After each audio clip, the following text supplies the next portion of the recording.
Hello, YouTube. I'm back again. Let's see. Put this right there.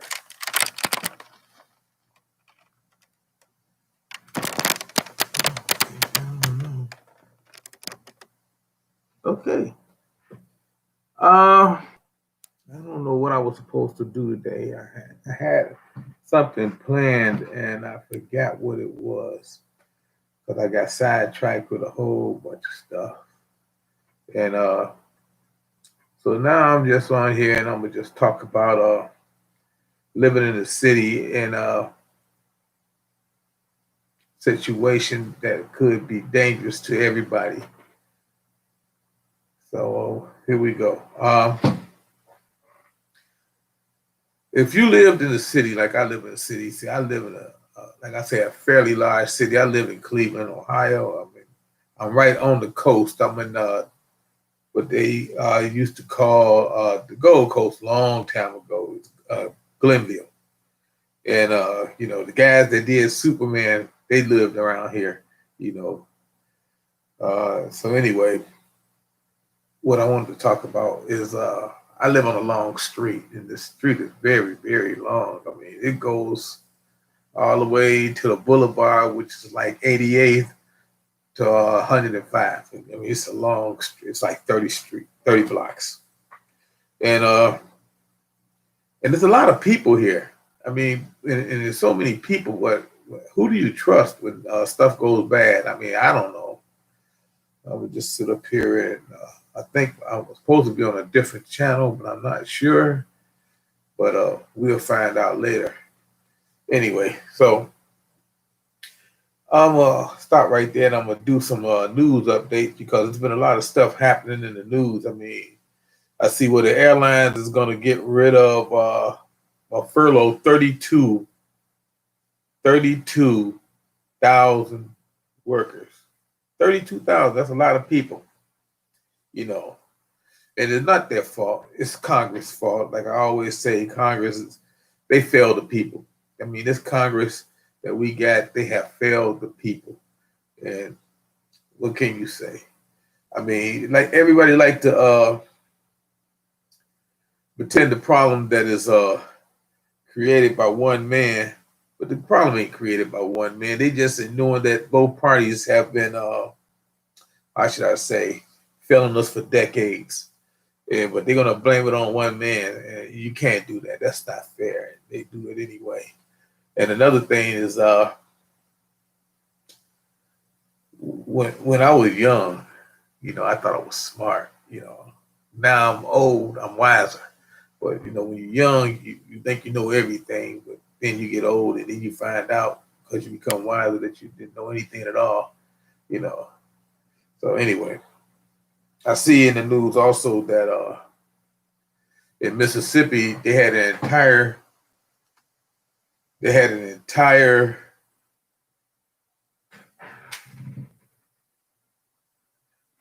oh, hey Tony, our cabin in the woods is here. An entire middle school in Mississippi has been shut down because 35%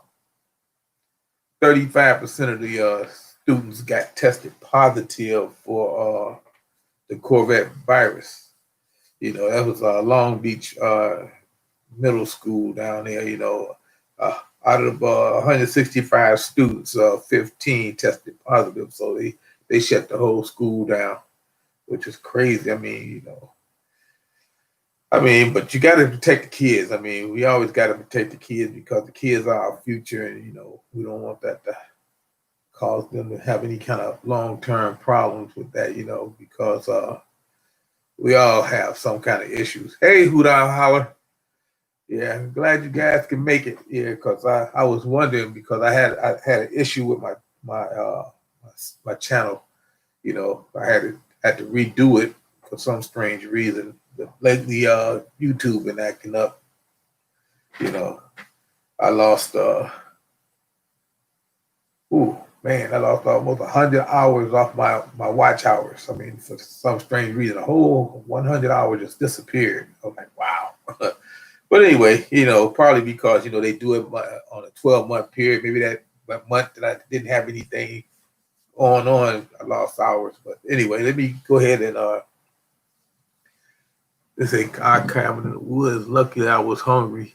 Seeing you on. Yeah. Well, I posted late yesterday that I was going to be on today at 2:00, and then I was having issues with my live stream, and so now I got everything together. It took me exactly to 2:00 because usually hey Red Pill, well, I be on earlier, like 4 or 5 minutes. It was mostly my daughter. She got exposed by her being here. We had to be quarantined, but yeah, so we got out of quarantine on the 3rd, and so we good to go. So, get your mama. So yeah, but she's got to go back again. She got another letter from the health department here saying that she has to go back and be tested again because they came up with some more stuff on her error thing, and that's the first time I ever heard anybody had to be tested twice if you don't have a lot of symptoms. See, she had I wouldn't even call it flu-like symptoms. She had mostly cold-like symptoms. I was sneezing. But I'm always sneezing because, I get certain allergies. Like people wear a lot of perfume around me or something like that. I sneeze. I'm allergic to perfume. And if you're smoking weed, like I told my daughter, don't come in here smoking weed because I can tell, because I'll start sneezing. They said the middle high school kids here. Get to go through all that elementary kids. Okay. Anyway, like I said, everybody's here doing good. My wife went back to work today. First time she went back to work today. She was good to go. Actually, she went to church yesterday. They had she's a deaconess. My wife is a deaconess in the church, and they had a deaconess meeting. But they doing mostly live streams, so there's not a lot of people there. But they need them to still help at the church. So she was there yesterday. So anyway, my wife's doing good. My grandson, he's doing good. My daughter, she has to go back tomorrow and be tested again for some strange reason, but she's doing okay. I'm doing fine. Only thing I was having in my fingertips, in this hand, my fingertips was they were numb. I don't know why. They were just numb. And like I said, I just basically had a runny nose, and that was it for me. I was doing good, because I take a lot of vitamins, and I was drinking a lot of orange juice too, but I don't drink too much orange juice because I got to watch my sugar level. See, I was taking these. I'm not advertising these. I'm just saying that's what I take when I take my vitamins. Yeah, so because I have low potassium according to my doctor. So anyway.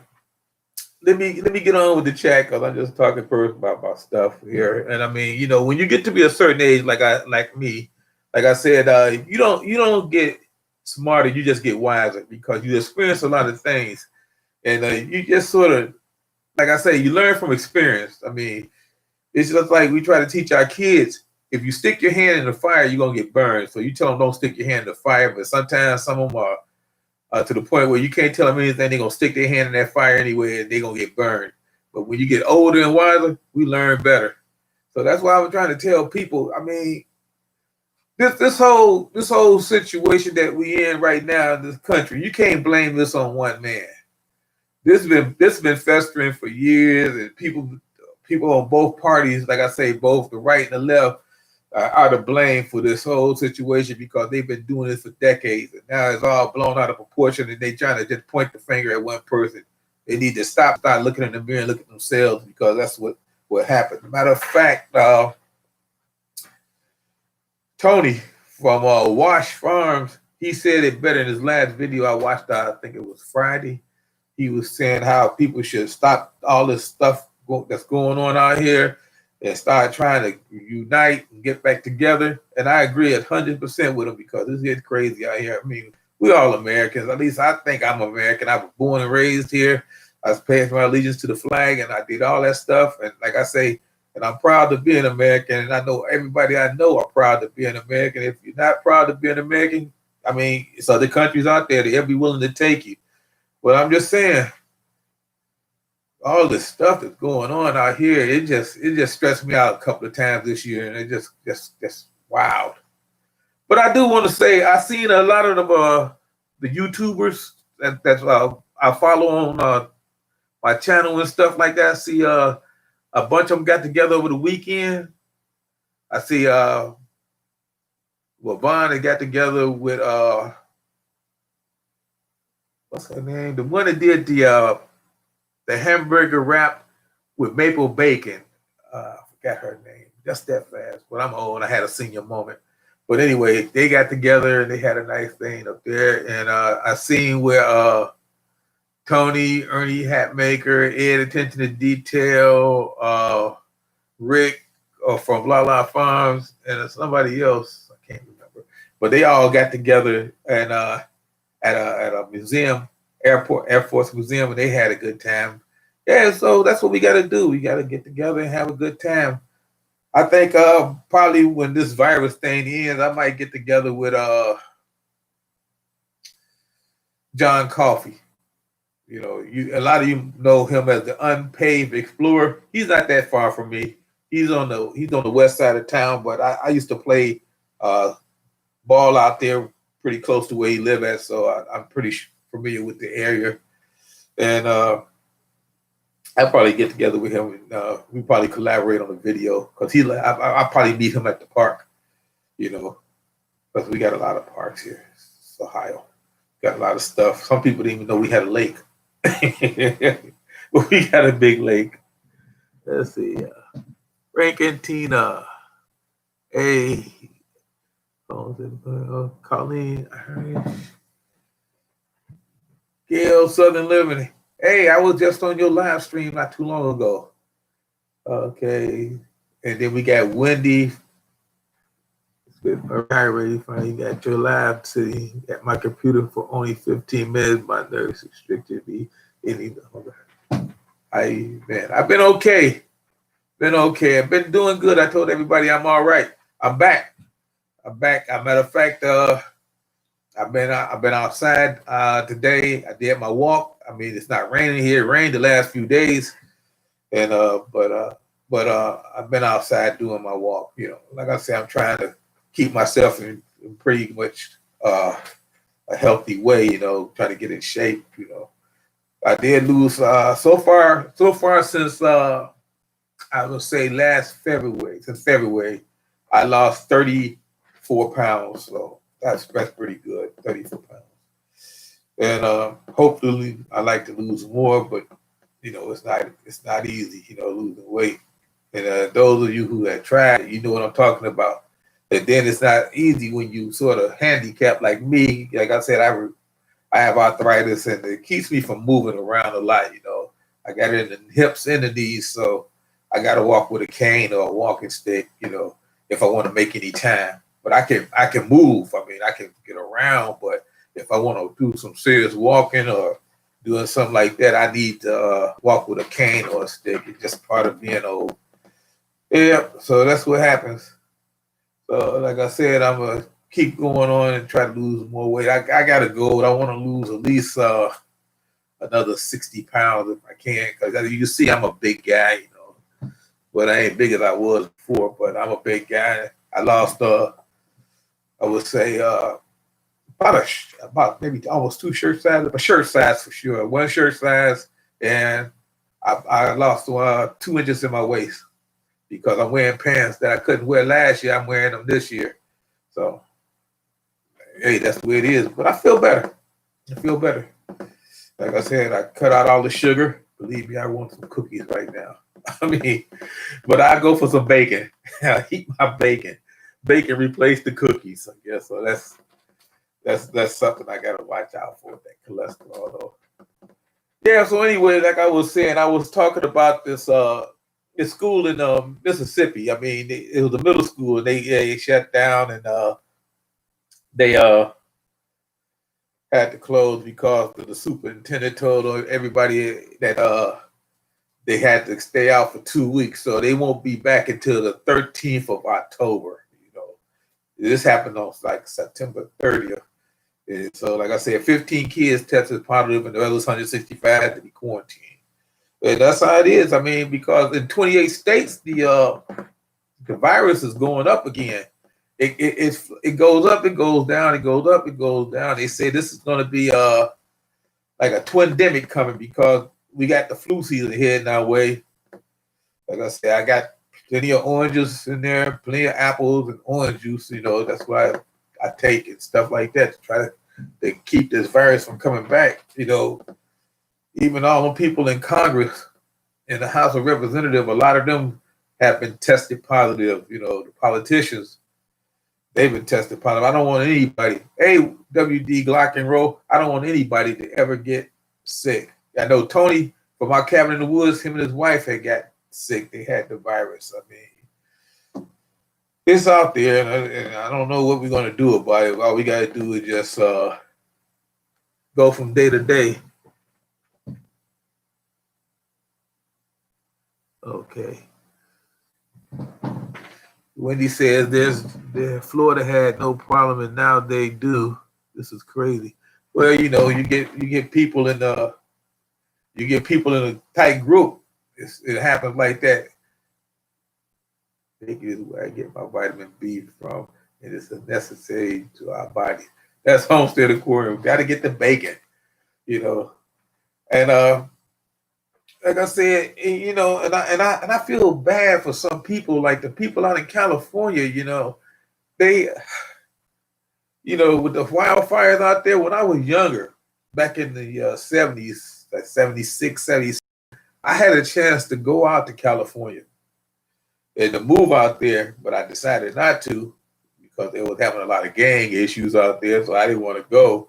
And now I'm glad I didn't because I might have been out there in the fire. I can't deal with this fire. When I was younger, our house did catch on fire, and it was smoke everywhere. Matter of fact, I ran upstairs and woke the people up that was upstairs, that where the fire started at. It was a two-family house, and I woke them up. And what happened was the kid was throwing matches in the closet, trying to see if he could look in there. It was a little kid, about 8 years old. He had matches and he was trying to look in the closet, and up there and he set the closet on fire, and then the fire spread and burned the house up. That's a long time ago. I remember I was like 14. Yep, I remember that, and it spread so fast, but nobody got hurt, nobody got killed. That was a good thing. But the power and the ferocity of fire is something if you've never seen it just grows and grows and grows. And so, like I said, I have right now have a sensitivity to smoke. You know, I can just smell smoke a mile, 2 miles away. I don't know. It just some of them things, you know, you just sort of end up having. Hey, Lala. Hey, Rick. Yeah. So, yeah, I was just over on Corsair's trainer, watching Steve's live. He was over there before I came on my live, and mine's over here. Like I said, things are going to be bad this year. And like I said, we just can't sit up here and we can't blame one person for everything that's going bad, because that's not the Christian thing to do, and that's not the right thing to do. And I just want to make sure that everybody understands that. I mean, a lot of people like to blame the politicians for what goes on, but you got to remember, a lot of these politicians, they're not normal people anymore. They lost track of what we need. You know, like if they didn't, they would never go on vacation in the middle of a crisis. I mean, every time I think about it, I just laugh because, you know, if I did that when I was on my job, I would have got fired. You know, but we worked through some things. You know, we worked through the anthrax scare. We couldn't just take off. You know, we had to keep working. So it was just one of them things. They 2.5 acres. Yeah. And Fancy Traveler, how y'all doing? Welcome to my live. Glad you guys can make it. Yeah, so anyway, I started off, I was talking earlier about where I live at and how long the streets are. Because my street runs east and west. You know, but the real long streets are always going north and south where I live at, because I'm in the city. And if you ever been in a big city, like a New York or Chicago, Detroit. I mean, I'm talking about urban areas. I mean, you know how big the streets can be. You can get lost in there. Even in Columbus, Ohio, where the Ohio State Buckeyes play, all their streets are just basically one way. You can get lost. And I was just thinking, if things happen and everything goes to pot, I got so many people. It's just too many people. I mean, like I said before, on my street alone, I must have close to 150 houses. 150 houses, about 75 on each side of the street. 150 houses, and you go ahead and you figure, like I say, I'm east to west, and it's about another, I'll say another 35 streets going east to west the same way with about the same amount of houses. So you can see what's going to happen if things go bad over here, how people going to start the looting and burning and robbing and all that kind of stuff. Because, hey, Fancy Trevor, you've been to Cleveland. Yeah, well, you know what I'm talking about then. I'm in Glenville. Over by the Boulevard. Yep. I'm over there. So that's one good thing. I'm pretty close to the park. Matter of fact, they used to call Cleveland the Forest City. If you ever ride down my street, it's nothing but trees all the way down. Trees everywhere. And we lose a tree every now and then when the storms come through and when those big old trees fall down. Yeah. Matter of fact, where I live at, my city, we have the same zip code as Bracknell. Those of you who have ever been to Cleveland, that Trump and Bracknell for a fundraiser about 2 months ago. Yeah. And when they had that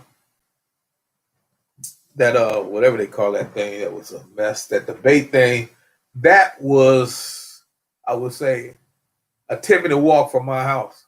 That was over at Cleveland Clinic. And that's how close I am to University Circle, where Case Western Reserve University is at. So like I said, I'm in the best of really both worlds. I got the VA hospital, Cleveland Clinic, University Hospital. All three of those hospitals are like in a 15-block range. All three of those hospitals are right there together. And if you go up my street, to the corner, and you go straight down, you right there. You hit the VA first, then you got the Natural History Museum, you got the Cleveland Art Museum. All that's in my block. All that's within 20 blocks of me. That's where I'm at.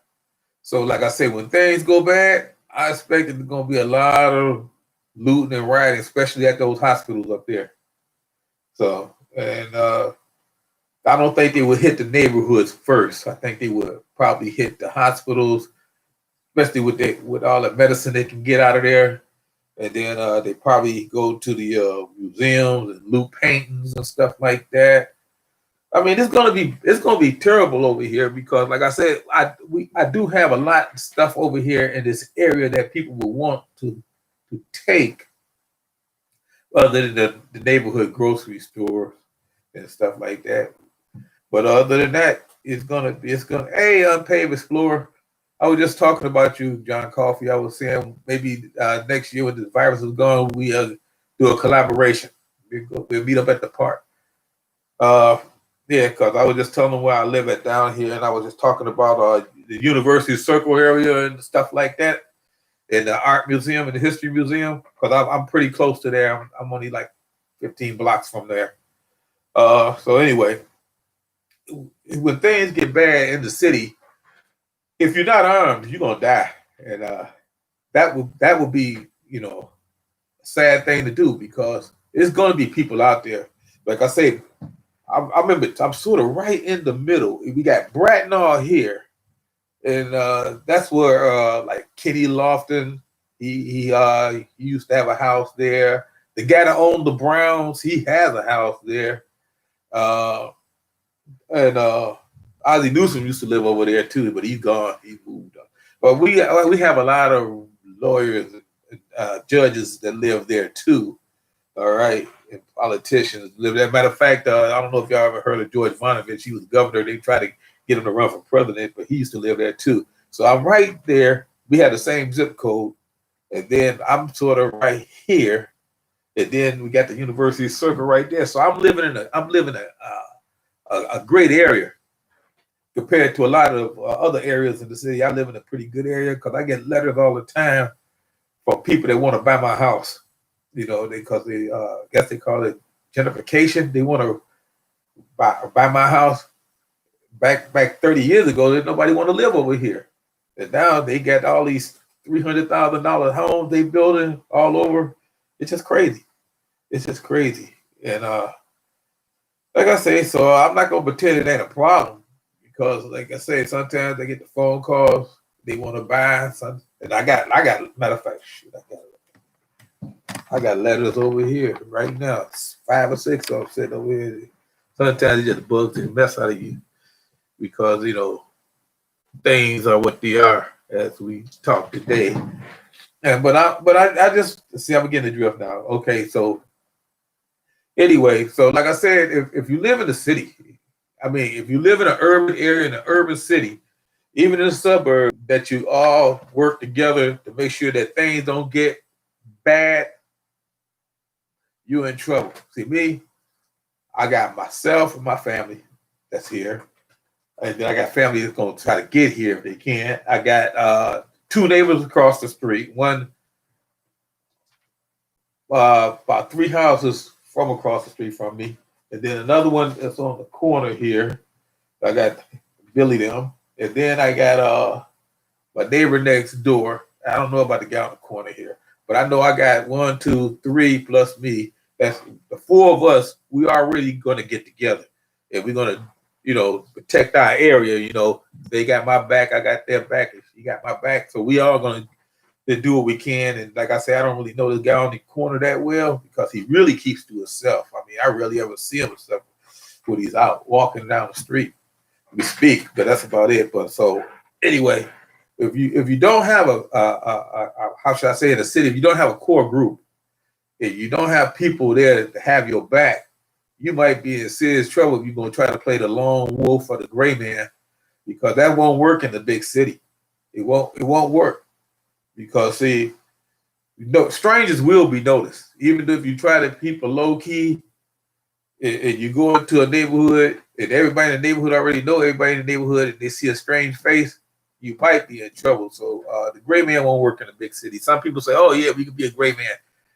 I don't think so. Not in my neighborhood, because like I say, there's always somebody that know everybody.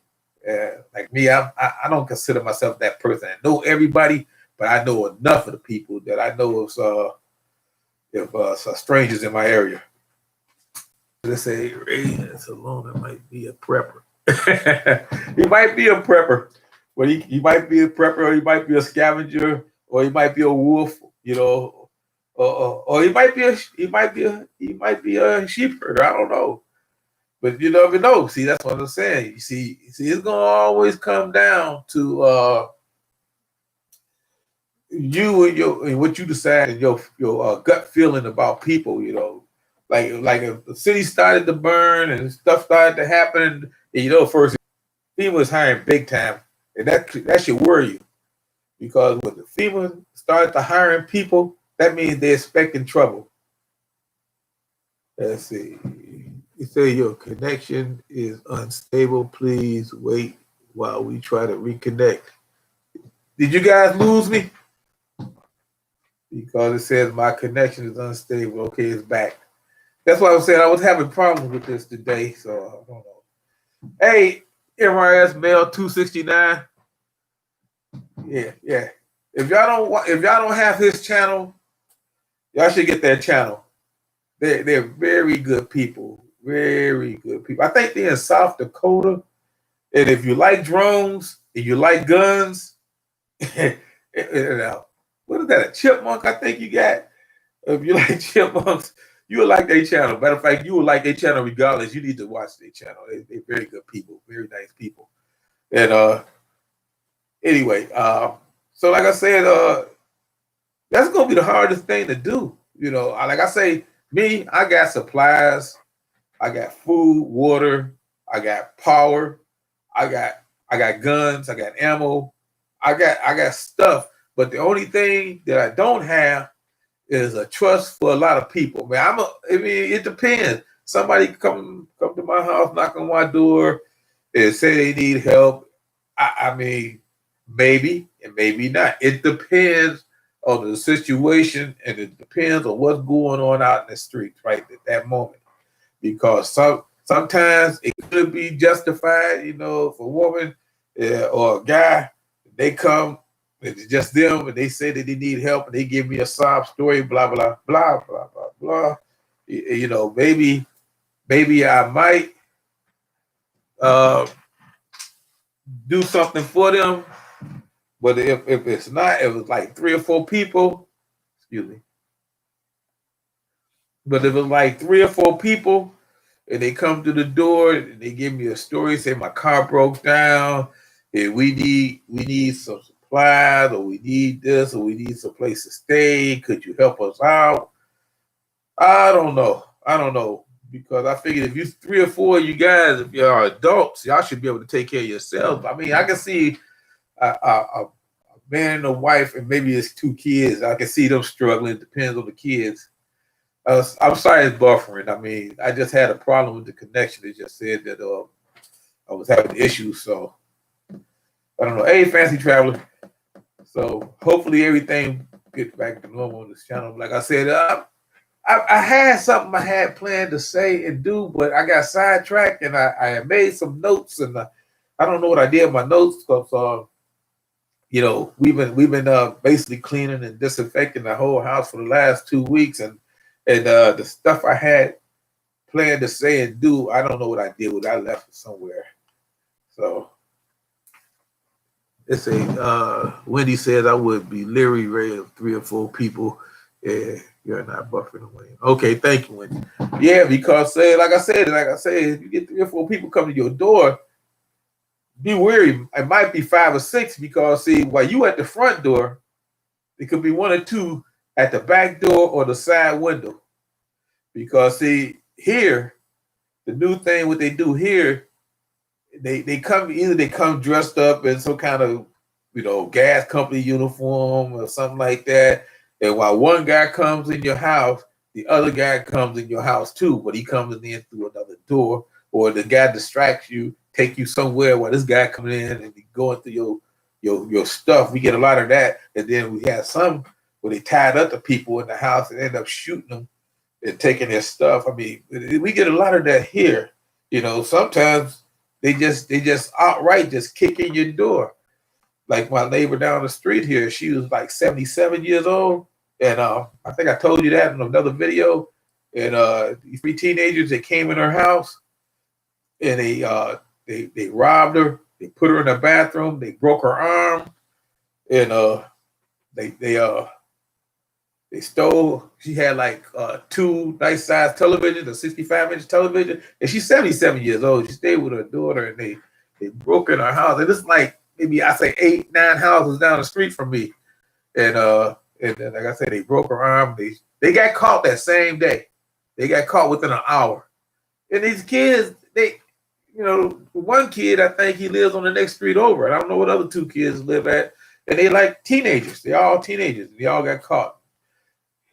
But I'm just saying, they will come in your house if they think you're a victim. And, by us being senior citizens, they always think we victims. I mean, you can go to the store. I don't know how many times people went to gas stations and then you see 3 or 4 guys hanging around on the outside of the gas station. And you got to be wary because, see, I'm going to let you know, I carry, because, see, I'm not going to be a victim. I'm not going down without a fight. And then, like I say, I can't fight my way out like I used to, because of my mobility, but I do carry.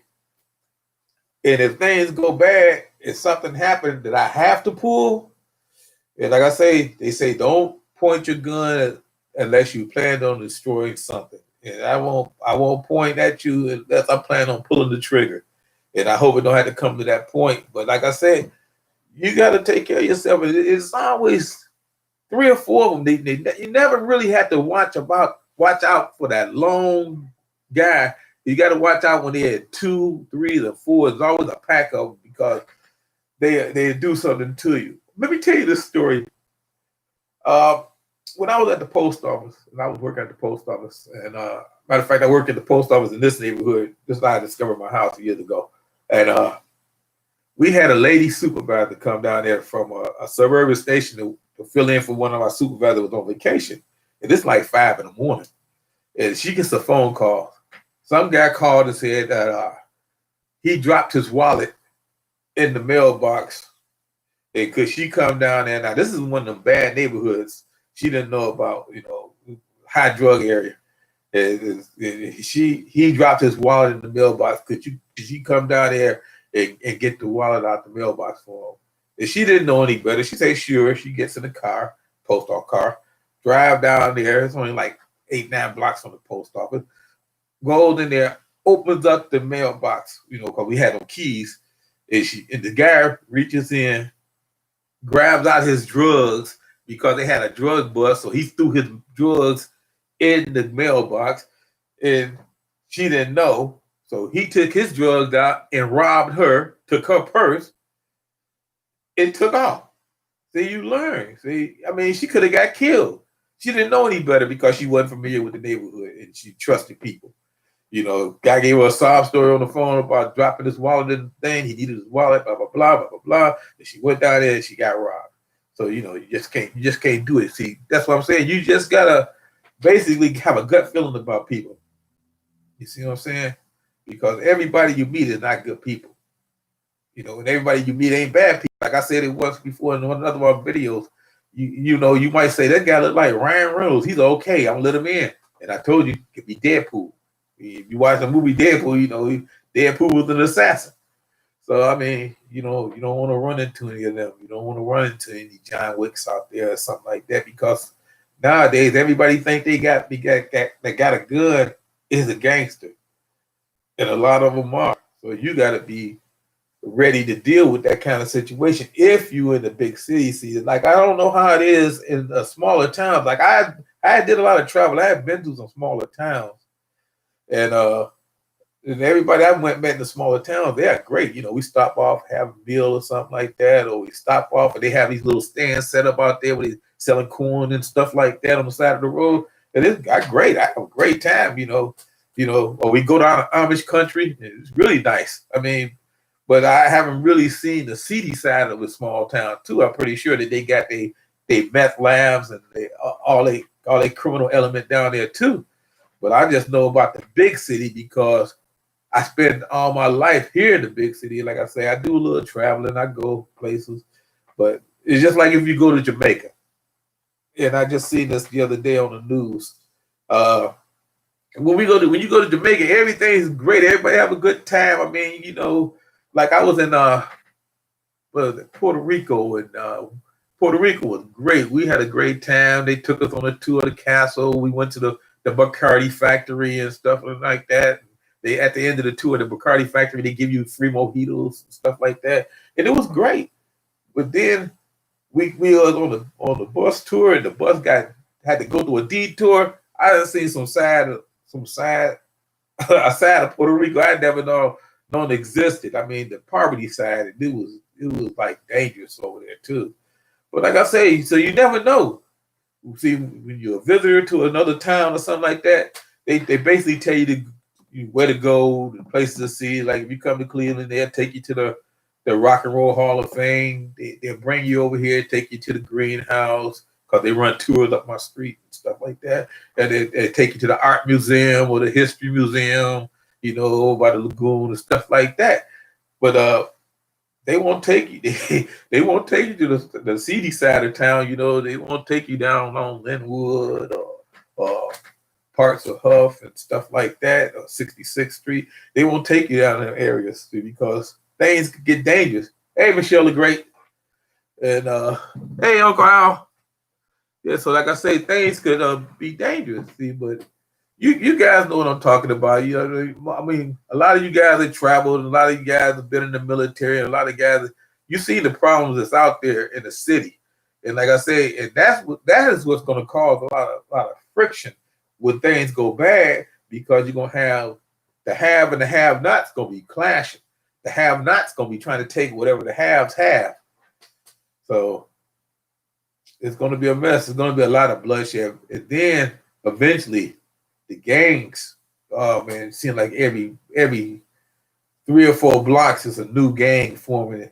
You know, you got gangs here, you got gangs here, you got gangs here. And you know, they go get together because if I was a gang member, that's what I would do. Stuff goes bad, I would say, look, we can run this city because there will be no police. You know, and that's what's going to try to happen. It's going to be the smaller gangs going to get sucked into the bigger gangs, and then the next thing you know, they're going to be recruited, and it's going to get so big that next thing you know, you're going to have basically an army of untrained people that's going to be running around here, robbing, looting, and raping in the city. And that's what's going to make it bad.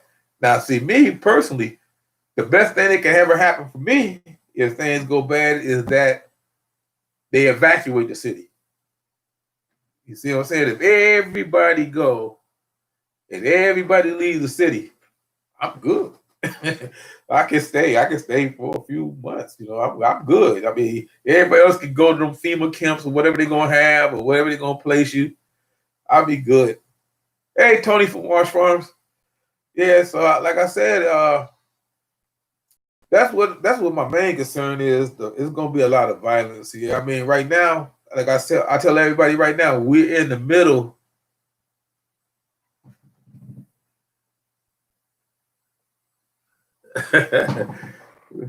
Yes, they do. Yes, they do. Matter of fact, we have a big Christmas tree on the square. You know, they redid the square downtown. They put it right in the middle of the street now, so nobody can go straight across to get from the east side to the west side. Now you got to go around a loop.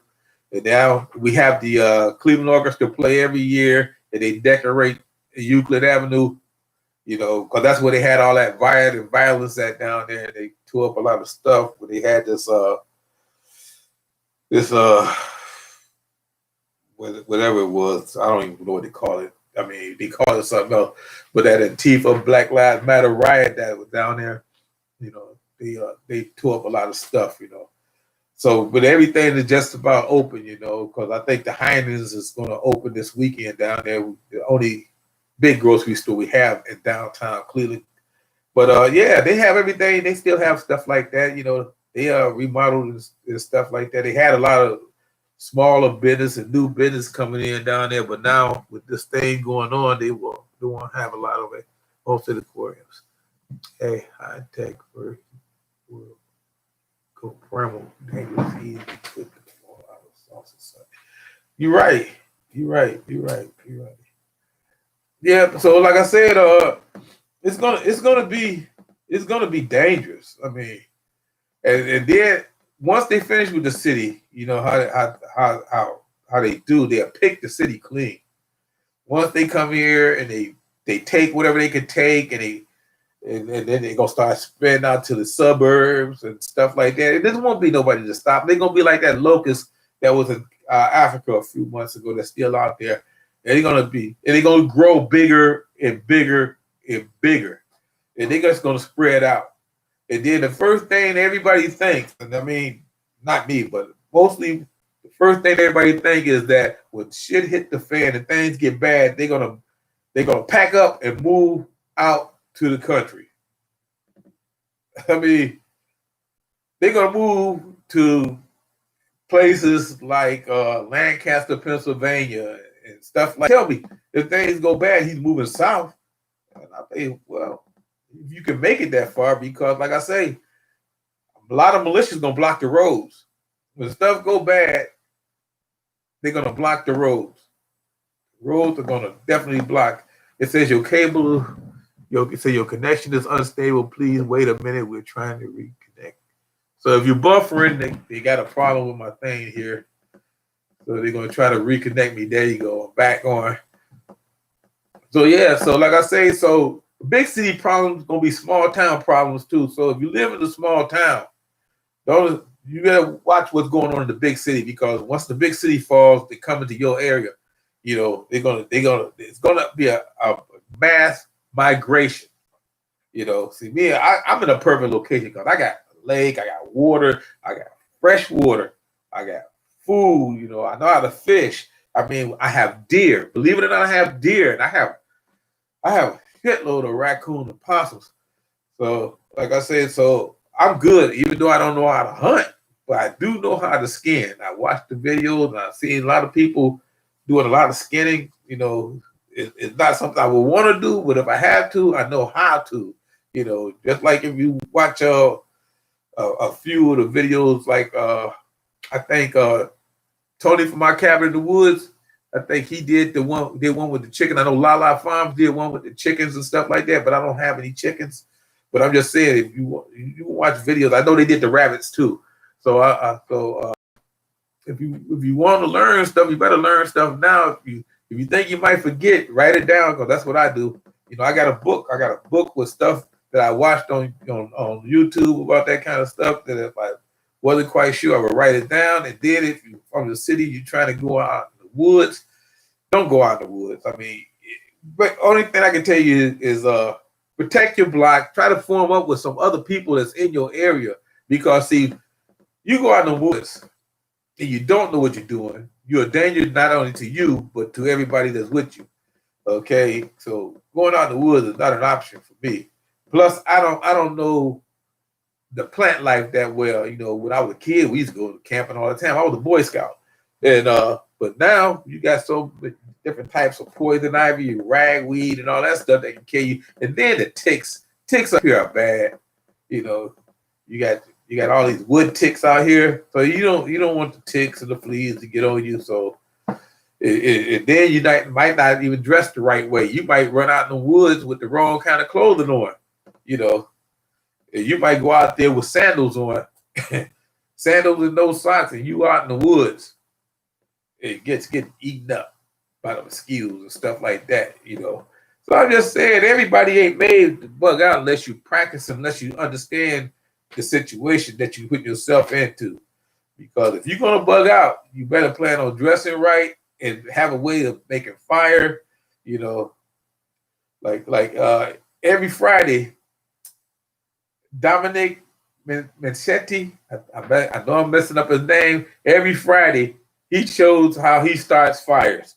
I think it's Fire Up Friday. I think that's what they call it. Every Friday, he get his ferro rods out, a different kind of fire starting equipment out, and he would go out there and he would start a different type of fire, use a different type of equipment every Friday. And I mean, a lot of people can learn a lot of things if you watch the right channels. I mean, you know, like I say, I watch a lot of homesteading channels because I figure once the city fall and everything like that, I might end up eventually having to leave the city, especially if it's on fire.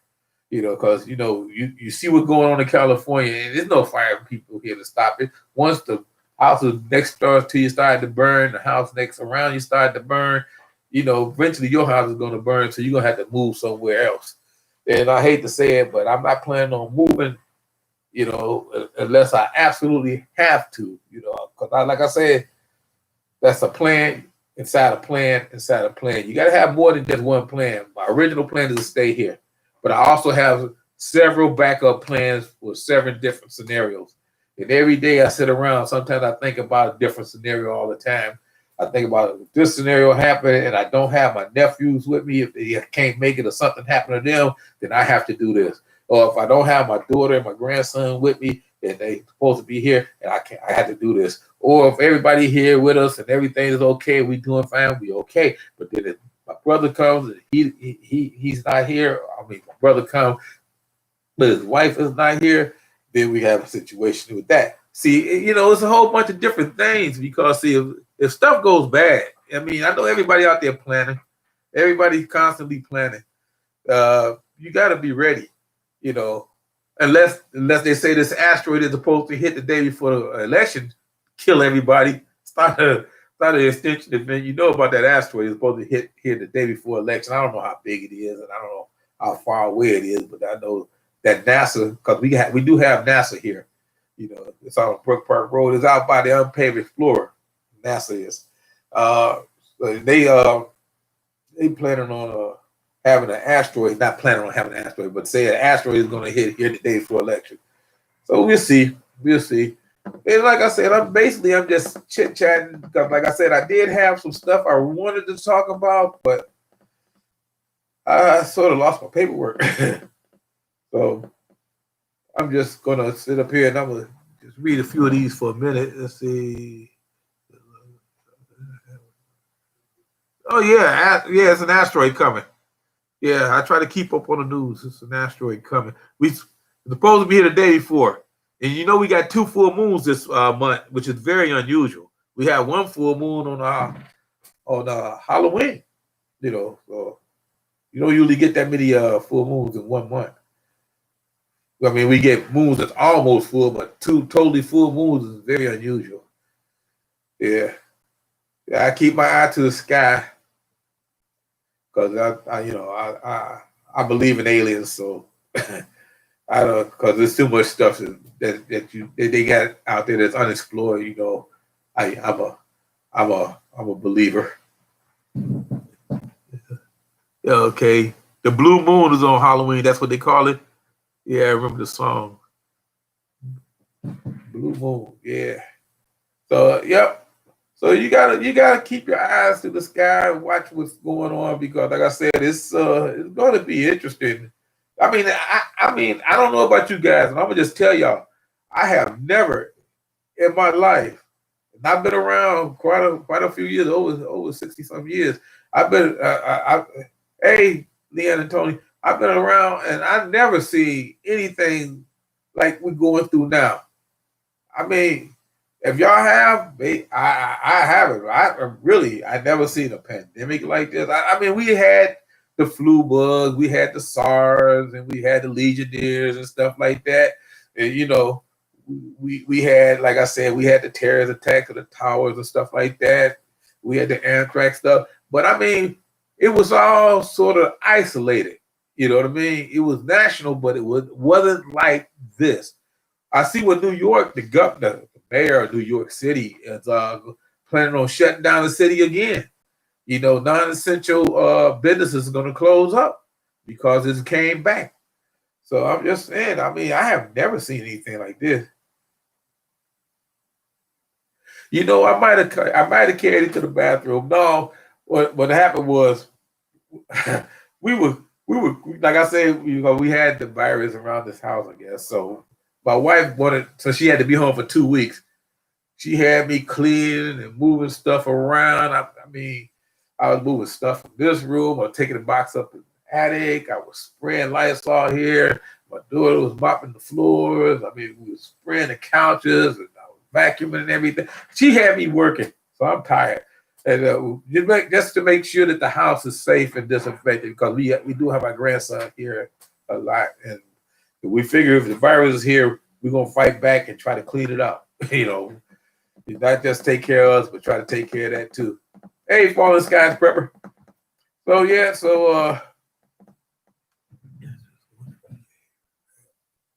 Chinese attack. Oh man, don't even get me started on China, man. You know what?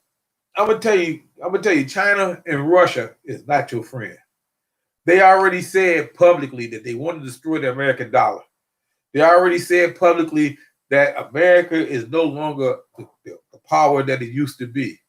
And I mean, this is no secret that out the South China Sea, that China has been taking up and occupying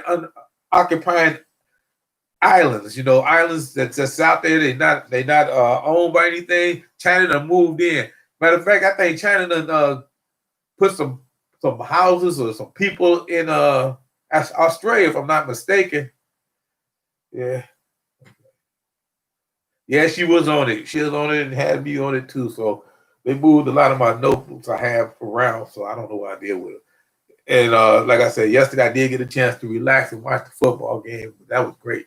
But anyway, yeah, so and then Russia, Putin, he can't wait for our country to fall and go to pieces because of what we did to them.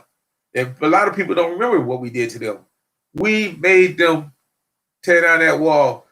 You got to remember, Russia was the Union of Soviet Socialist Republic, USSR, and look at all those countries that was in there that had left. You know what I mean? You know, Ukraine.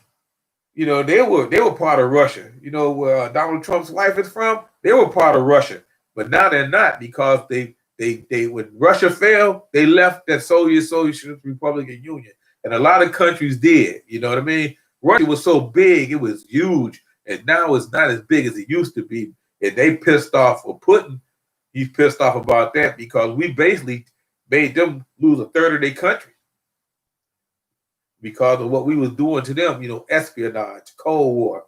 And when they fell, you know, they blamed us. They still blaming us to this day. And like I say, so don't be surprised if they don't try to come back on us for that. And like I say, and the way they doing it now with these cyber attacks, interfering with our elections, you know, and then you know the Middle East hate us. You know, most of the Middle East hate us. So I don't blame anybody for being mad at what we did back in the past. But that's in the past. I mean, we don't really do the things we used to do. I mean, I think the last time we really did something like that was when we went in Panama and took out Manuel Noriega. Yeah, and excuse me, and then we were down in was it Argentina? We were down there too, but Argentina needed our help. But I mean, but anyway, we don't do that stuff anymore. At least I don't know it. I mean, at least the media ain't reporting it or anybody out there ain't saying anything about it because we got so much stuff going over here that it's crazy. Let's see, the Chinese army is only 2.4 million. We have 70 million vets. Most of them are. Yeah, but it ain't gonna be. Yeah.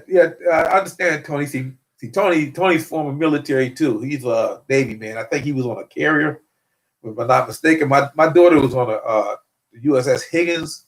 She was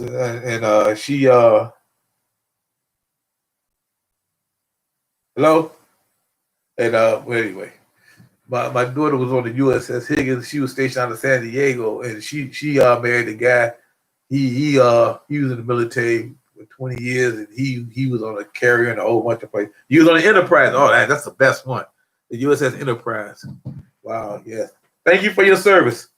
And anyway, so I understand, but with this technology nowadays, and like I said in my dream, I know a lot of you guys out there fly drones. Y'all fly drones. You see what you could do with a drone. Now you figure how many of those drones could you put in, let's say 55-foot truck, you know, one of them big old trucks. How many drones can fit in the back? And all of a sudden you just release them. You know, I think Angel Has Fallen, the movie, and the guys tried to kill the president and stuff, and all these drones was flying in the sky, just coming down, blowing up stuff. And that's how it's gonna be. Don't underestimate China's AI. They got some AI that you wouldn't believe. Russia do too. They got these suits, these super soldier suits that they have over in Russia. I seen them, you know, and you don't need a battalion of soldiers. You can just get away with a platoon instead of a battalion. What a platoon can do is what a battalion used to do with these super soldier suits that they got. So I mean, it's technology that's gonna make a difference in this war if it happens. I hope we don't ever have to go. But I'm telling you, hold on to your guns. I'm a Second Amendment. I'm Second Amendment. I'm not giving up my gun. But I'm a policeman or somebody come to my door. I'm not going to shoot somebody for doing their job. Okay, I can't shoot the police. I can't shoot my somebody doing, because I do have policemen in my family. See, that's one thing that a lot of people you don't know that you guys might know. That I might have mentioned. I got law enforcement in my family, and I wouldn't want one of my nephews to get shot for doing his job, stuff like that. So. And I won't shoot nobody else's nephew. But anyway, I would try not to. give them any reason to come and take my guns. And I hate to have to go out and buy me a bow and arrow. I'd be like Daryl on The Walking Dead. But like I said, it's in the city. You never know. You never know. And like I said, we can only do what we can do. And like I say, China, Russia, Iran, they're not your friends. They're not your friends. They will try to destroy you if they could. And like I say, the fight never started, but I'm worried about our friends over in the Philippines and over in Australia, because when they do start the fight, that's where it's gonna start. They're gonna tear up Japan. They're gonna tear up the Philippines. They're gonna hit all them islands out there. They're gonna start to try to go through what is that? Australia, like I said earlier. It's just gonna be a mess. It's just gonna be a mess. And then don't think they're not gonna try to come here, because just every war, except for the Civil War and the War 1812, has been fought on foreign soil. They had never actually fought a war on American soil. But I think the next one we will be fighting on our own soil. So that's going to be the difference in the next war, and I don't want to see a world war. Matter of fact, everybody's talking about a civil war. I don't hate nobody. I don't want to shoot nobody. I don't want to kill nobody, and damn sure I don't want to do it over no politics. Everybody got their opinion. It's just like religion. Everybody got their opinion. Some people believe in God. Some people believe in a different God. Some people believe in nature. I mean, that's what our country is made up on, a religion of freedom and religion of speech. I mean, go ahead, knock yourselves out. But I'm not going to come up there and take an axe and chop your head off because of your belief, But I'm just saying, and the same thing with politics. I mean, left, right. It's the same coin. It's the same coin. It's the same bird. It's like somebody said, it was the same wings. One wing and the left wing, the right wing and the left wing. I mean, it's the same shit. And these people been in Congress 40, 35, 35 years doing the stuff, and they can't get it right. The funny thing, let me tell you, and I'm gonna let you guys go because I don't want to keep you guys too long because I'm drifting here. Now look here. Now they've been working on this stimulus package for a few months now. That we were supposed to get it before they went on vacation the first time, but they decided they're gonna go on vacation and not do it. Okay, then they come back and they put some stuff up there. Then they know the other house is not going to pass it. The Senate ain't gonna pass it, but they doing it because they want to make themselves look good for when the election comes. So now the other house, the Senate, looks at what the House did. They say, "Oh, we can't pass this. You got this, that, and the other in there." Okay, so they say, "Okay, now you got Pelosi and Schumer and McConnell and all these people blaming each other, which they should blame each other because it's both of them fault." So I'm like, okay. Then all of a sudden, the lady died, bless her soul, the Supreme Court justice, and now they want to tell her now. Now the guy tell them, y'all can't go nowhere until we fast track this lady through the House. I mean, through the Congress. Now I want you to look at that picture. Here you've been fooling around with this stimulus package for months. Now you got this lady that want to go through the Supreme Court thing, which I don't really care about. That she's gonna be there because that could wait. But you got people out here that's losing their homes. They can't feed their family. They're selling blood plasma. Blood plasma. They doing all kinds of things to make ends meet because their job's been gone. I mean, some of them working like we got this place called Minuteman where you go and you line up with everybody else. You sit in this room and maybe they might call you for a job, or maybe they might, but it's only a job for that day, like maybe cleaning up after a ball game or something like that. But there haven't been any ball games because there's no people at the stadiums. But I mean, stuff like that, and these people are barely making ends meet. People are selling their TVs, they're selling their radio, they're selling their appliances, they having, yard sale. They're doing what they can to make ends meet. And then you got somebody trying to fast track somebody to get, or in the or whatever that place is, Supreme Court. But you got these people out here that they want this $1,200. It ain't gonna make a difference because they done did too much to keep surviving, but it will help them from doing more and maybe get them through the winter, especially if you got like 2 or 3 kids and they are struggling.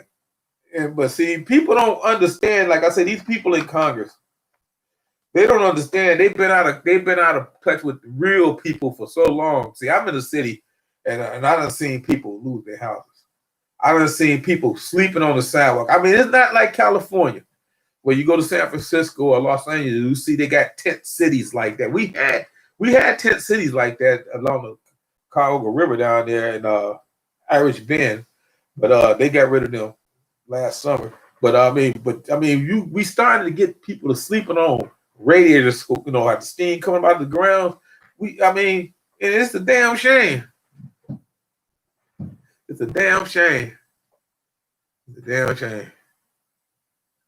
I don't care. He can put it don't matter. I mean, he can put the person. I mean, I'm just saying, if they try, why don't they just try to fast track that money to these people instead of trying to put this judge in? And this guy told him, y'all can't go until we get this settled. But the House, they gone, they left. House people left.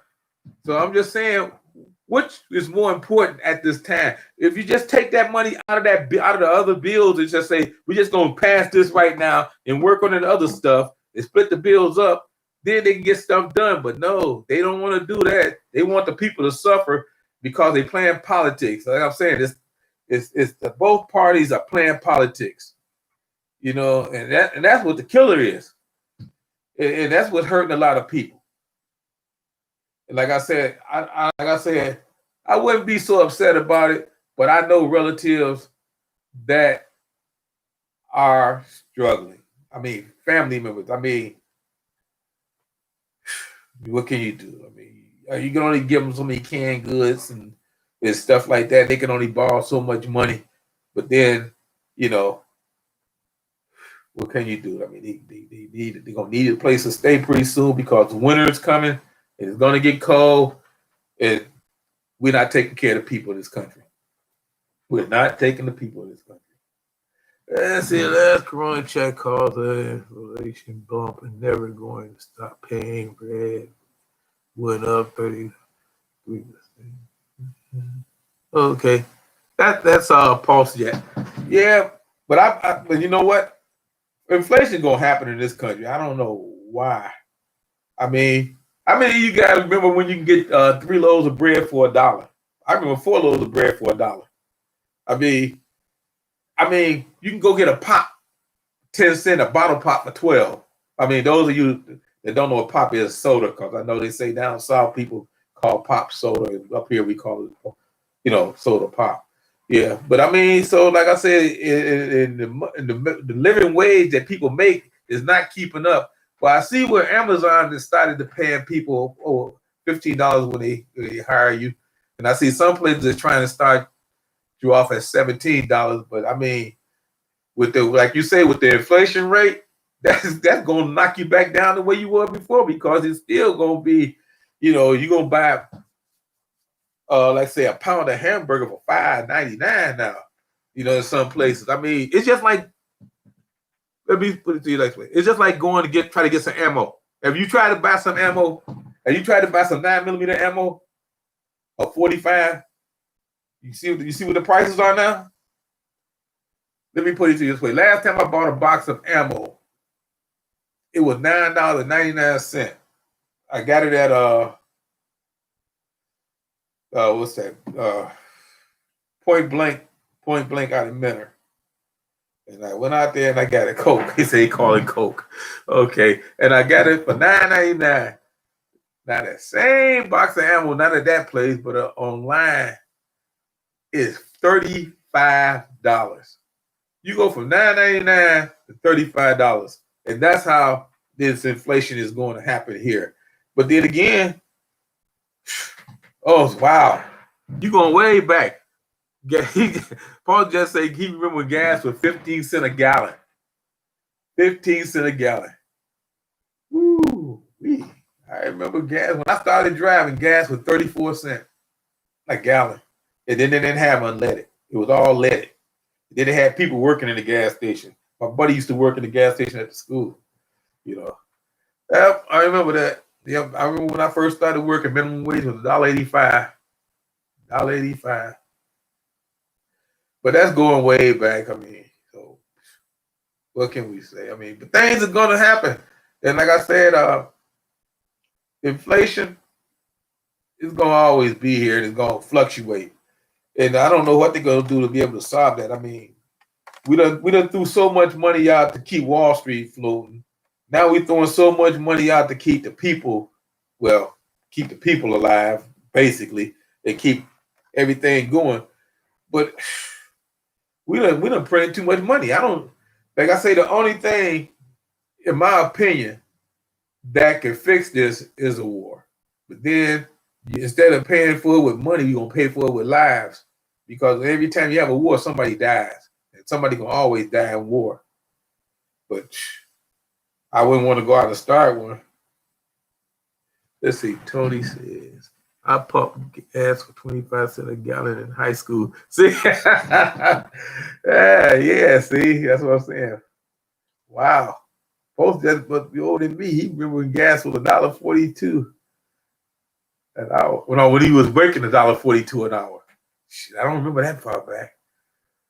I don't know what it was then. I wasn't working then. I think I might have been cutting grass. Because I was one of them kids that cut a lot of grass when I was a kid. I had a shovel. I used to make when I was 10, 11 years old, I was out shoveling snow, cutting grass, running errands for the guy that owned the after hour joint. We had after hour joint back in the 60s. Yeah. So we used to run to the store and pick up the cigarettes for him. 10 years old. Guy used to give them to me too. More electric cars on the way. Yeah. They ain't gonna do us no good if they knock out our infrastructure. You know, we can have the electric cars, but if we don't do something about fixing this the grid, we're gonna be in big trouble. We're gonna be in big trouble because they keep attacking it. They attacked it last week. Matter of fact, they attack it all the time. They really want to get into our military system, but we got that blocked. $5. Used to fill up my '66 Chevy pickup. Wow. Yeah. So I had this was my first car. It was a '70 Chevelle, the first one I bought. But I did have a '68 Pontiac Bonneville. I had a '68 Pontiac Bonneville. It was two-tone because I had to paint one of the doors because it didn't match the car. I got it from a junkyard. I had to put the car door on. That was, because it was what they call them, a rehab car. Yeah, 68 Pontiac Bonneville. I love that car. That's when the cars were really made out of metal too. Yeah, metal. Yeah, but like I said, let me get back to what I was talking about. I was talking about living in a big city and just trying to survive. It's not going to be easy. See, like I say, if something happened next week and all of a sudden everything just burst off. I mean, everybody started going crazy. I mean, I'm not talking about like they had these Antifa riots where they just basically went mostly to the downtown metro areas. I'm not talking about if everything just total collapse. You got rioting in everybody's street, in every neighborhood, and all over the place. I mean, major cities, you got roving groups of gangs and stuff like that. You could probably kiss me off mark an X by my house because the first time violence happened and they start coming to my house and start talking that crazy stuff, it's going to be something going to happen. And like I said, I'm not going to back down. I'm not going to back down. Because like I always said, you can come and get it if you can take it. That's if you can take it. But it's going to be taken at a price, at a cost. You see what I'm saying? Because see, if they take everything you got, then what you gonna do? You're gonna have to try to go out and take somebody else's stuff. And then it's just gonna be like a domino effect. People gonna be trying to take everybody else's stuff, and people gonna be dying in the streets. And that's another thing. Man, the bodies. Ain't nobody gonna be out there picking up bodies, cleaning up bodies. In the cities, like I said, the cities are gonna be a death zone. And Cleveland is not nowhere near the size of a New York City.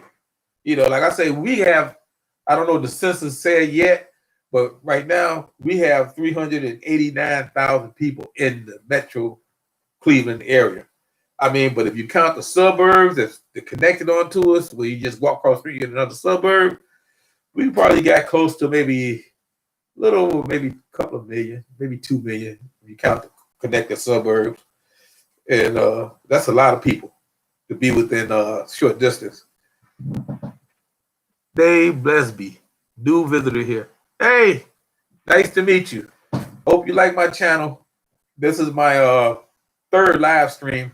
I'm still working on it, still getting used to it. Like I did have something prepared to talk about today, but it got lost.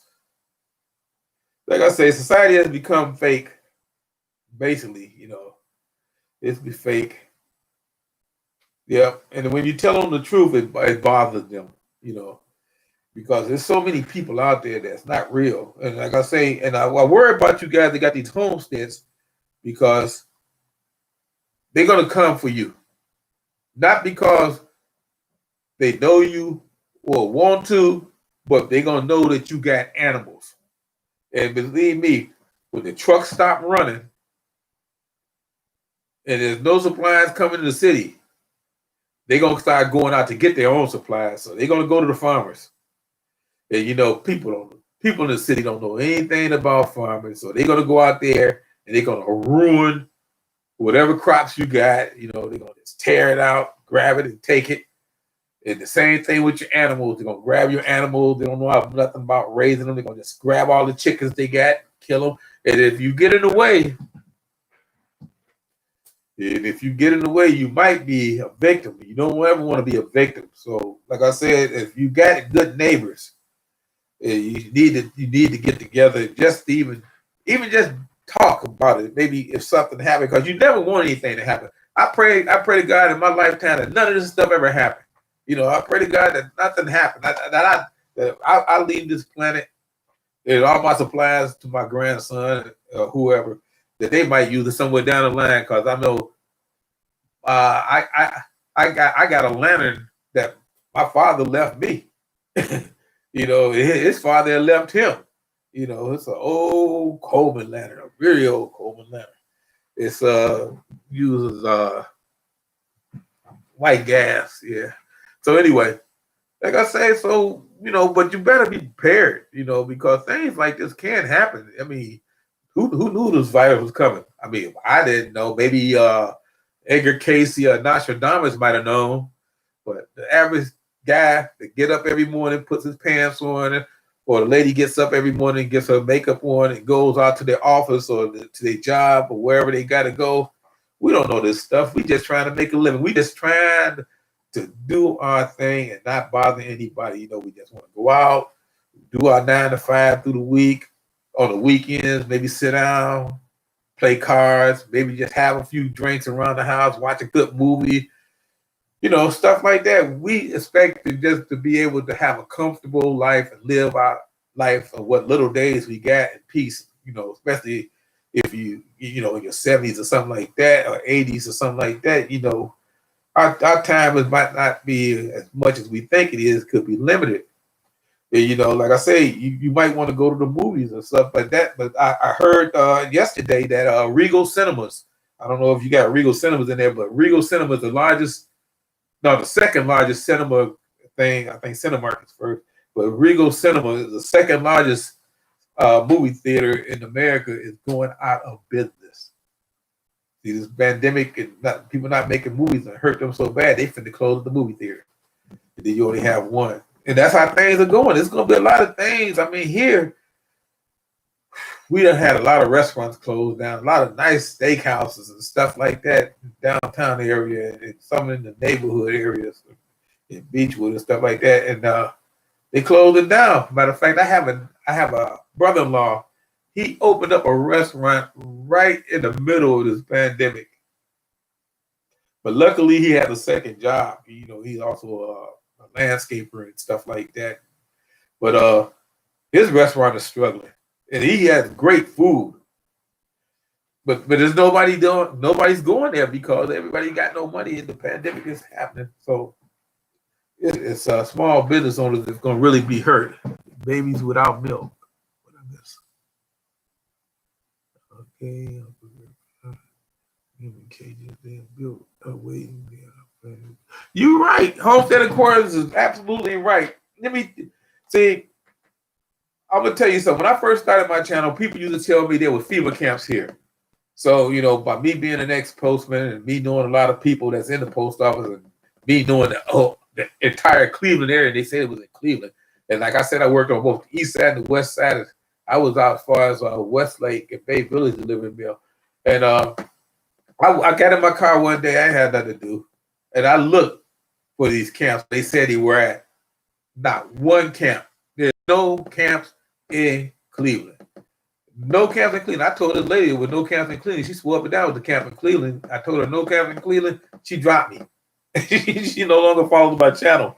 But anyway, I wanted to find out because I wanted to see this camp. I mean, it's my area. But now I can absolutely tell you for certain that there are camps in Cleveland that are being not built, but being put together. You know, they're like old excuse me, like old buildings. They are putting them together to house patients for COVID-19, but they never needed them. They didn't use them. They didn't need them. So now they're going to use them to house the homeless. That's what they're saying. In conjunction, now this is the part that made me think of a FEMA camp. They say in conjunction with FEMA.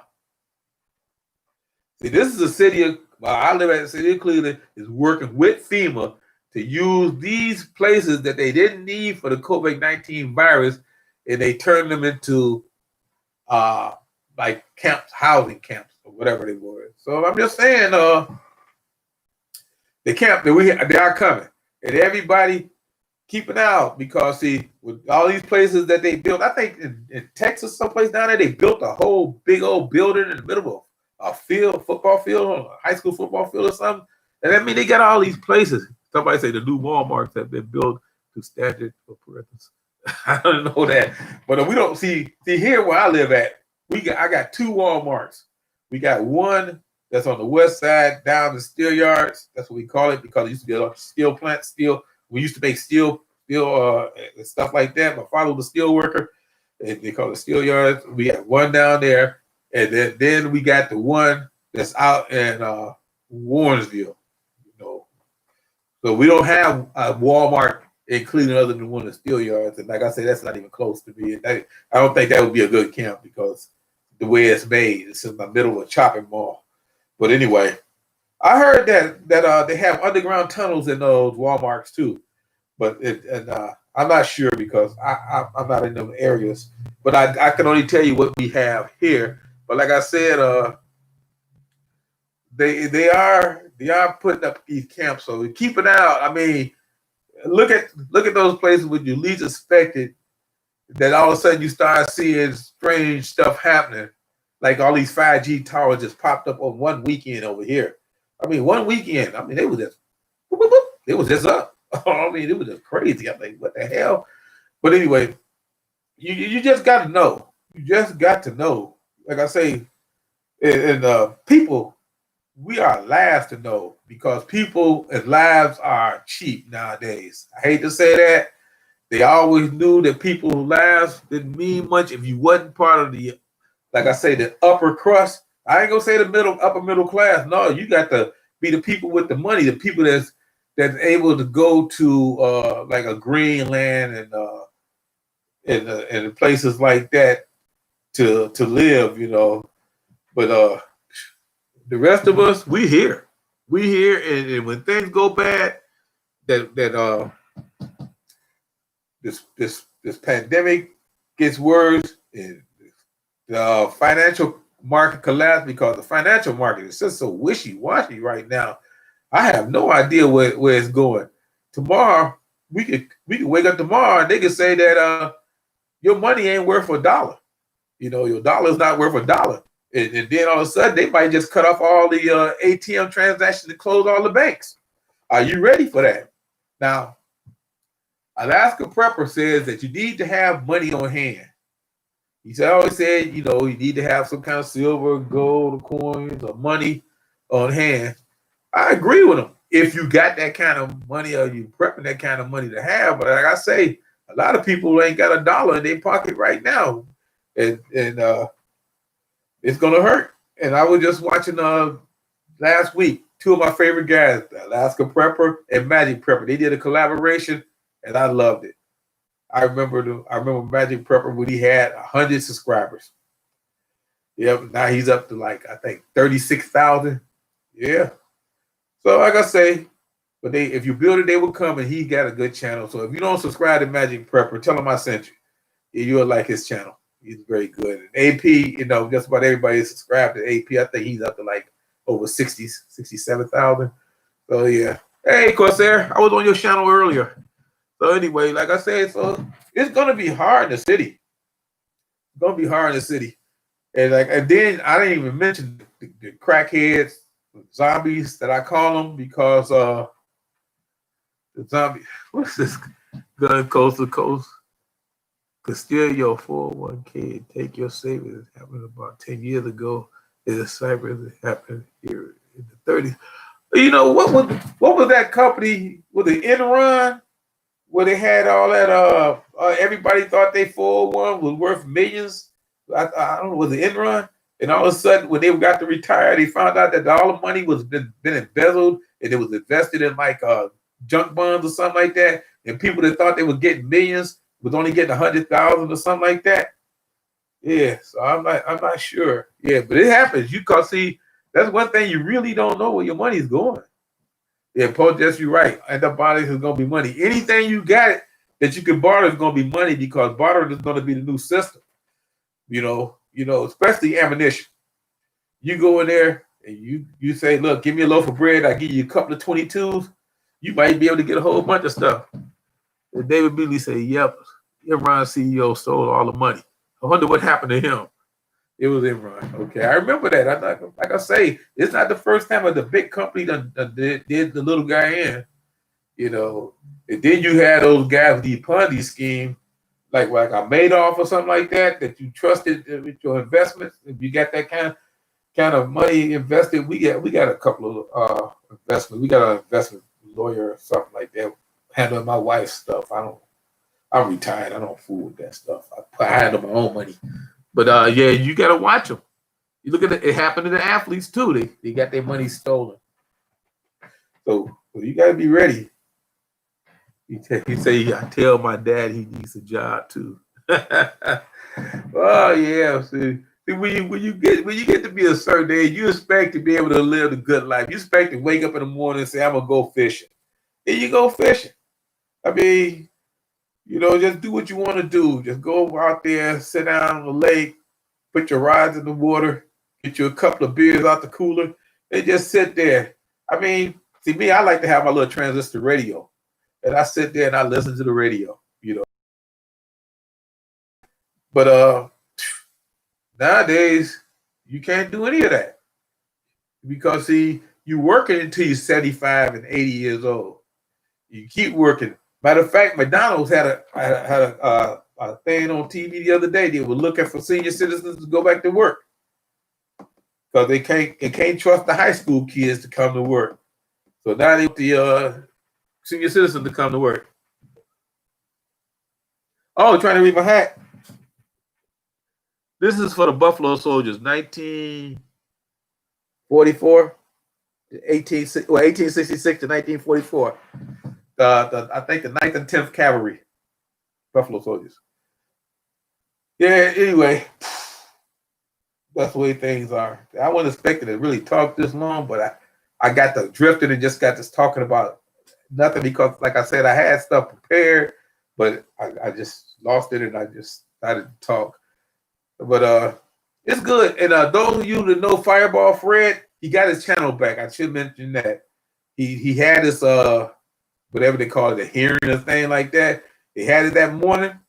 He was back on. Matter of fact, it didn't even take him a week. He thought it was gonna take a week. Took 1 day. I guess they started noticing all the people out there saying "Free Fireball Fred," and they gave him his channel back. But now, if you go to his channel, you see where he's looking to change his channel name because he want to team up with his girl. They looking for a channel, a name for that channel. I think he's gonna keep his channel, but he's gonna also start another channel. Fireball Fred's a good guy. Gun coast to coast. You're a good guy. Oh, I'm a good guy. You just said that because the Browns won. See, he's a Cincinnati Bengal fan. That's okay. But he's a Buckeye fan. Go Bucks! Yeah. Yeah, but anyway. Everybody I've met so far on YouTube has been great to me. I mean, like I said, I've been on here. I made my first video in December of 2017. I made my first video in 2017, and I have never had a problem with anybody. You know, I don't have a problem with what they call them trolls. I might have a troll or two on there, but they're entitled to their opinion. And I just go ahead. You just don't bother me because I done been through some things. I have been through some things, and somebody saying something on YouTube about me doesn't even affect me anymore. I've been shot at and all that stuff while working. Let me tell you this little story, and then I'll probably not stay on too much longer. But I'm gonna tell you these two stories from my job, and I try not to talk too much about the job anymore. Hey, Justin Prepper, but let me tell you, we used to have a mayor here. He didn't live too far from me. He lived on the boulevard over here, and his name was Mike White. He was the mayor of Cleveland, and I happened to be his mailman at the time. And so when we was delivering mail back in them days, you know, like the early '80s, when we were delivering mail back in them days, we used our own car. We didn't have these postal trucks like we do now. I don't know if you guys remember when the postman used to use his own car, but we used our own car. And back then, I had a Chevy Eurosport. I used to deliver mail in, and I was delivering mail over to where he lived at, and I had to park along the boulevard, and I had to walk like 10 blocks that way and loop back, and then I walked 10 blocks that way and loop back. You know how we walk and loop. And so I parked my car, and I started walking, I would say south. So I went on walk south, did my 10 blocks, came back, went to get the mail out the car. The car was gone. Somebody stole my car with the mail in it. They stole my car, had mail in it, was on the first of the month, had checks in it.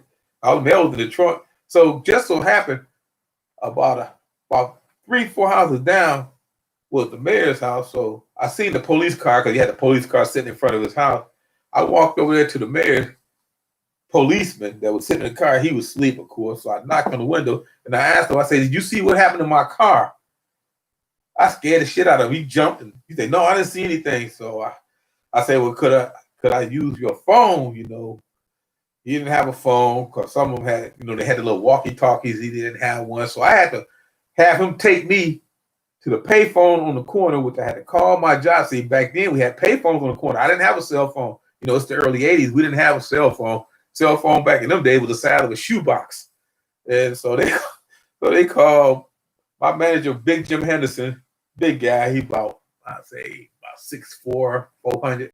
He came out there and we all, you know, the first thing you do, you look around and see if your car been placed in the wrong spot. You know, like maybe I didn't park there. And so he got in the car. We got in the car. He brought me back to the station and called the postal inspector for our report.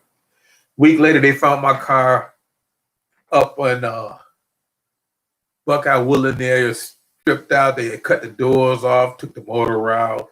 They had broken the trunk and they seen all that mail in there. I guess they got scared. Only a few checks was missing. Most of the checks had ladies' names on there, so I guess they must have had a female that's gonna try to cash them. Yeah, like I said, I had my car stolen while I was working at the post office. Matter of fact, I had one towed from inside of the post office with the mail, and I got that one back though. That's no whole other story. Yeah, so that's a little story. I know it's not interested. I know you guys don't care about that, but that was funny. Oh, you like that postal story? I should do the one about when I got my award. Guy tried to shoot me. That's a whole different thing. But I'm gonna tell you anyway. I'm gonna tell you this, but I really don't want to turn this into a post office thing because post office is going through so much stuff right now. But this is the last story I'm gonna tell you, and the rest of them I'm gonna leave alone. But anyway, post office once gave me $500, $500 reward, award, service award for not getting killed. It was in December. I remember, like December 21st. I was delivering mail over here on 74, right by Myron, because my daughter went to that school over there at that time, St. Francis, and I was delivering mail to the apartment building. It was a 4-suite apartment building, 2 apartments at the top, 2 apartments at the bottom, side by side. One on this side, one on this side, and they had the mailboxes sitting on the wall right here, 4 mailboxes, and the stairs is going up. So it's like 5 o'clock at night because we was working late. If you're here in Northeast in Cleveland, it gets dark at 4 o'clock. So it was dark, and I was in this hallway. I had my mail bag on, I had my winter parka on, and my coat on, and there was this guy in the hallway. He was a teenager. Couldn't have been more older than 18, 19 years old. He was a teenager. He was in the hallway, and he was, how you see someone in the hallway, they just can't sit still. They just looking all around. So I kept an eye on him. And so I was putting the mail in the box. And so then he walked out the door and left. I said, okay. And so I'm putting the mail in the box. And then all of a sudden, the door to apartment 1 opened up. And I see this guy backstepping out, backward. And he's looking in the apartment. And then he yells something in the apartment. And then he runs out that door. Him and the guy that was in the apartment in the hallway earlier, they jump into a minivan, had one of those sliding doors, and they were shooting down the street. I said, what the hell is all about? So I put the mail in the box. I'm going to get out of this cold. And all of a sudden, the door swings open, and this guy's opened up. He opened up. Boom, boom, boom.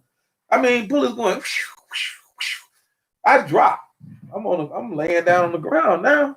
This guy, he runs down the stairs. He starts shooting down the street. I'm saying, God. So he comes back. He cussing and fussing. He looked at me. He cussing and fussing. He walked back in the apartment door and slammed the door. I say, shit. So I say, okay. So I put the mail in the box. I'm saying, damn, put the mail in the box. And I come outside. Everybody is outside. Everybody looking around. They looking what's going on. Some people was looking out their window and they say, Mailman, we thought you got killed. We thought you got shot. I said, nah, he missed me. And I go start walking down the street. In the meantime, they done told another mailman that was around the corner that I got shot. And so anyway, I go back to the station. So that was my last stop. I go back to my station. My manager in there, the police is in there, the postal inspectors is in there, the FBI is in there, and they all asking me all these questions about what happened. I told him, the guy came out the apartment, started shooting at the guy down the street, thought it was me for a minute, then he shot the wall, he missed me. I think the one that went through the center of me must have missed me too, because I don't know. No, I'm just kidding with that one. But I mean, I jumped on the ground and I told him what happened. And the next day, I come, I filled out my report. The next day I come back to work, my manager tell me I didn't have to work that day. I could go home on stress. I didn't have to work. She made me go home. So I went home. I said, okay. I come in the next day. She tell me that I don't have to deliver that building. I said, oh, that's great. That's a stop. I take the mail out, but don't have to deliver that building. And so anyway, I go out there and I see the guy that did the shooting. He calls me over. I say, damn, I'm finna die. So I said, well, if I'm gonna die, I'm gonna go out fighting. So I go over there. I'm young then. Like I said, I'm back in. I'm young. It's been a while. The 90s. I think 99, something like that. Yeah, 98. Well, it's been a while. And I go up there and I say, yeah, what do you want? He say, well, I just want to apologize for almost shooting you. What happened was he told me the story. This ain't the story he told the police. This is the story he told me. He told me the guys came in, the two guys came in, they tied his buddy up in the bathroom, they pistol whipped him, then they tied his girl up, his wife's girlfriend up, and then they put the pistol to the kid's head. They made him give him the stash. He said that they were selling weed out the house, and that they came in and they tried to rob them. They took all their money, all the weed, and they ran out the house. And he said when he came out to the door, he just shot at the first thing he seen. That's all. He didn't mean to try to shoot me. He said, I apologize, man. You know, it's okay. Yeah. So I said, all right. I said, no problem. I go on back around my business. I say, well, I didn't die. And then the next week, the landlord made a move. And then the week after that, the apartment complex, the apartment building suddenly caught on fire and burned down. Strange. Wonder how that happened. The guy set it on fire because he got mad because he got put out of his dope spot. But that's just some craziness from my past, you know, little stories like that. And I guess that would makes my personality where it is. That's why I don't let too much bother me. Let's see. All right. Good chat. Yep, that just goes to show you that you know, you gotta have faith and gotta have God on your side, or else you might die out here. Anything, like I said, that was totally unexpected. I'm just working my job, and there's been a lot of things like that happen. You know, many days you could wake up in the morning and not wake up in the morning. You know, I have known a lady. She was just sitting in a chair, and she just dropped dead. She had an aneurysm. You know, just brain busted in her head. Geraldine, I remember her. She used to work with us. She was just sitting in the chair and she had an aneurysm, just like that, for no reason. All right, then, but look here. I appreciate everybody showing up. I've been over here on this thing for about hour and 43 minutes, and I really wasn't expecting to talk this long. Like I said, I really didn't have anything prepared, so I was just chit-chatting, and I'm gonna leave you guys with this. I'm gonna tell y'all a joke because I said I wrote down some jokes and I was gonna use one of them. I did, and I will use this. And this is a joke. I thought it was funny. It was kind of quick. It's not like the one about the guy singing country music. This is a different one. These two guys in the bar. They sitting down. They had a terrible day at work, and they was working. And they had a terrible day at work. And so they say, well, I'm finna go home, John. He say, yeah, okay, well, I'll see you later. He say, I'll catch you later. And so they got leaves and he's walking. He decided to take a shortcut through the cemetery, you know, because it was cold, it was wet. It was the summertime. It was like in October. I mean, in the wintertime, it was like in October. It was windy. So he's walking and he falls into this grave. You know, somebody had a freshly dug grave and he falls into the grave. And he trying to get out. He's jumping up and can't get out because it's 6 feet. So he couldn't get out. So he just said, I'll sit here till the morning. So he's sitting there and he waiting. He's just sitting over in the dark spot. Just sitting there. And all of a sudden his buddy said, it's time to go too. So he's gone. He's leaving. And he decided to take the same path that this guy did. And he's walking through the cemetery. And he's walking. He falls into the same hole. So he's jumping, he's trying to get out of this hole, and all of a sudden the other guy say, you'll never get out of here. Get out of there. That's what I say. I thought it was good because I figured out he heard that voice. He got the heck out of that hole. All right, then. You guys have a great day. And thank you for showing up. Thank you very much.